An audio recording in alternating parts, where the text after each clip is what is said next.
नमस्कार, मैं हूं मनोज चंदेलिया।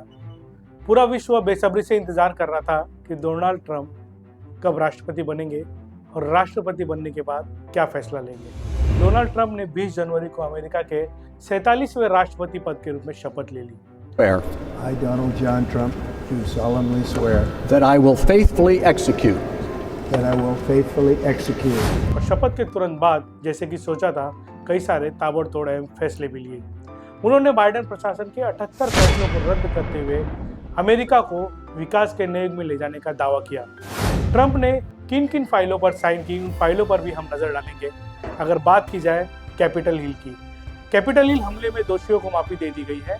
6 जनवरी 2021 को कैपिटल हिल पर हुए हमले में 1500 लोग दोषी पाए गए थे।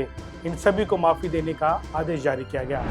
बात करें दूसरे फैसलों की, तो यानी WHO से अमेरिका को अलग करने की प्रक्रिया शुरू कर दी है। ट्रंप ने विश्व स्वास्थ्य संगठन यानी WHO से अमेरिका को बाहर निकालने के लिए कार्यकारी आदेश पर साइन कर दिए।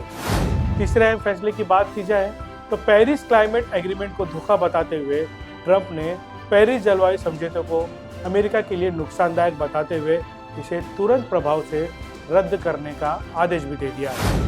आगे क्या अहम फैसलों की अगर बात की जाए तो मैक्सिको और कनाडा पर 25% टैरिफ लागू करने का आदेश भी जारी किया गया। यानी मैक्सिको सीमा पर दीवार निर्माण करने के लिए राष्ट्रीय आपातकाल घोषित किया गया।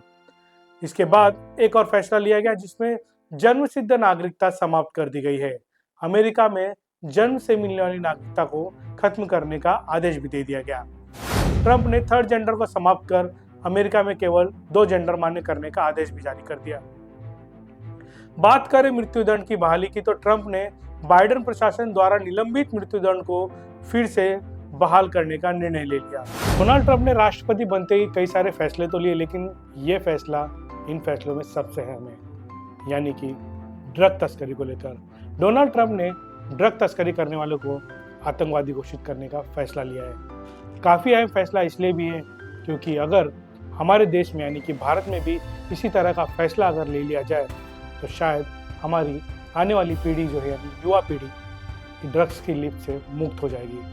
हम लगातार आए दिन खबरें देखते हैं, पढ़ते हैं, सुनते हैं। स्कूल हो फिर चाहे कॉलेज हो के बाहर जो है ड्रग्स खुले रूप से भी बेचा जाता है, छुपे रूप से भी बेचा जाता है। ड्रग्स की पार्टियाँ कई जगहों पर चलती है। ड्रग्स की पार्टियों का चलन काफ़ी बढ़ चुका है। बॉलीवुड पूरी तरह से ड्रग्स में लिप्त है। हमें पता है कि सुशांत सिंह राजपूत वाला मामला अभी तक पूरी तरह से नहीं थमा है।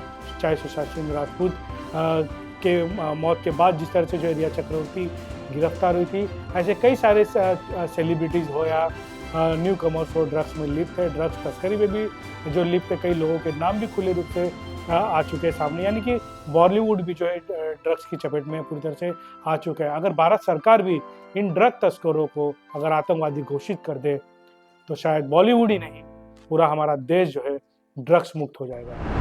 धन्यवाद। मैं हूं मनोज चंदेलिया। आप देखते रहिए मैक्स महाराष्ट्र